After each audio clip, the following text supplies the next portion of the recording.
there guys, DMO73 here, bringing you the first of the two deck profiles for today. This one is the Salt.deck, the one that features Genesis Yamata, the one that I used to pull out Genesis Yamata and attack a bunch of times without actually having to summon it. So let's just go ahead and dig right in. Again, this was designed by Matt Cosmore and the Italian team, with just like one card difference, so wanted to give you guys a seed. So the ruler is Liberator of Wind, and the main reason why you run her is to be able to set a stone at the start of the game, to set up your will pool a little bit better, and then also because of the fact that when you flip her you can search for any card in your deck, so you can use her to search for the last combo piece you need for the Yamata combo. So she's not super important in terms of the ruler, so it's not like she's like the all-encompassing part of the deck, the main core of the strategy. She's just kind of what helps make it run smoothly, better, so you don't have to necessarily worry about always drawing into exactly what you need every time. For a stone lineup, we run 2 Moonshade. You're always going to grab one of these with her to be able to set up your Moonlight stones, the 4 of those, so that these can then tap for any color. So grab a Moonshade first, and that makes it so that all of your other Moonlights, because this can technically produce every color will, so can Magic Stone of Moonlight. So this is going to be able to actually tap for any kind of color will you need, as long as you hit this first, and you will because of Scheherazade. So it really sets up your will really well. Then 2 Gusting Skies, because obviously we can't run 10 Moonshades. So light green are the more common colors in the deck. Then Milest, to be able to pump up Yamata. It's one of the ways you can help pump up Yamata to get him to be a more powerful attacker on the turn he comes out. And then Little Red the Pure Stone. What? It's the green one! Yeah, huge shout out ahead of time to Taylor Norris of Level 100 Games.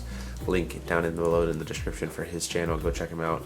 He managed to hook me up with the green variant of the Little Red Pure Stone, so now I have all 5. But anyway, we used the Little Red the Pure Stone in the same vein of Milest to be able to pump up Yamata without having to spend a ton of will in order to make him able to kill. So essentially, you pretty much always call this red when you flip it, so that you can get Yamata to be a 400, 2200 instead of a 200, 2000. Moving into the monster lineup, there are 3 Club Soldier Spades. So when this guy gets played, you reveal the top 4 cards of your deck, grab a Club Soldier out of it, and then send the rest to the graveyard.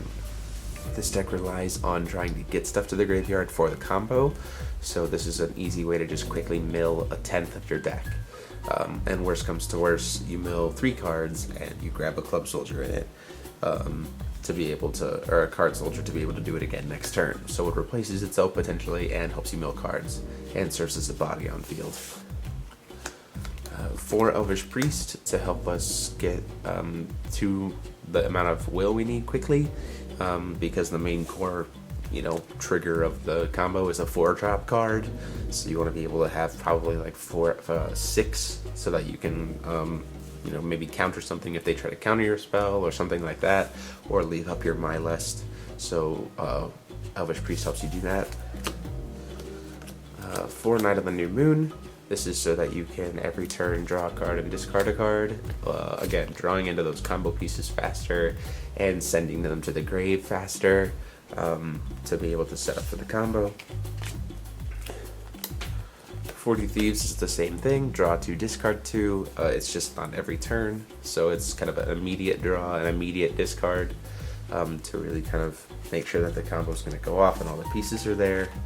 And then of course, Yamata-No-Orochi, the 8 disasters, 4 of.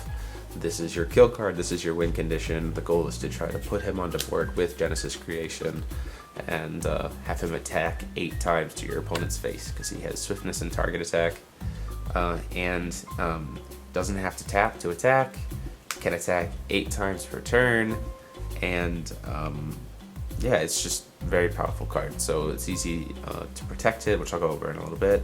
But you have a lot of different ways to pump up his attack so that you could just swing in 8 times for like 600 damage. There's really nothing your opponent can do at that point. Plus, he typically stays around for multiple turns, so again, you're just going to keep piling on the damage.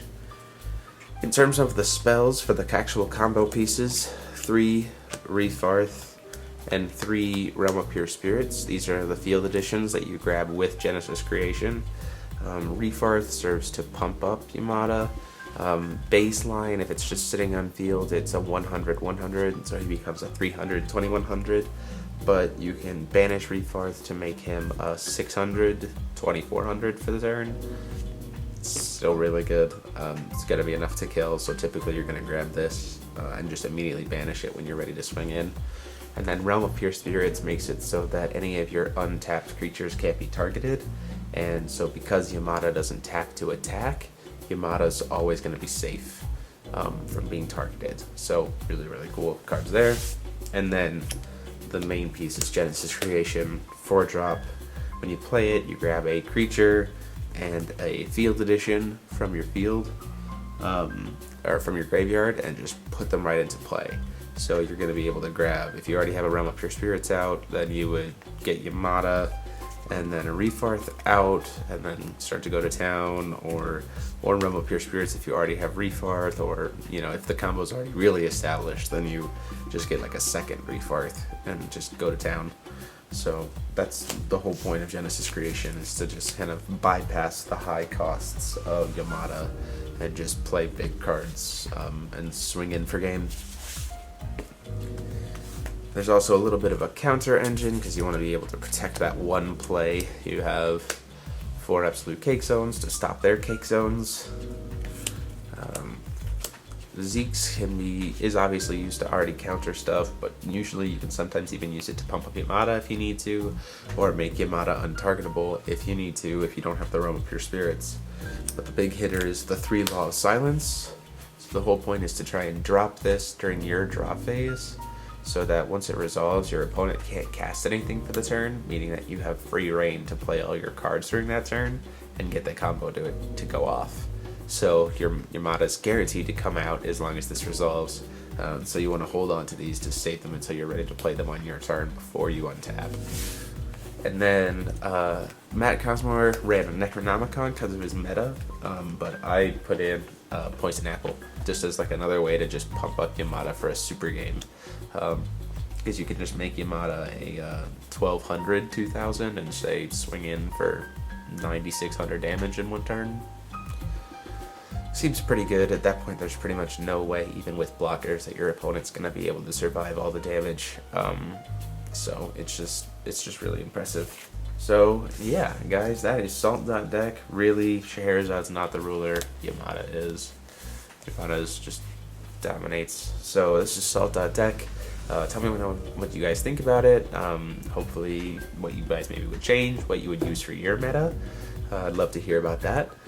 So go ahead and like, comment, and subscribe as always. And until next time, guys, this is DMO73 signing off.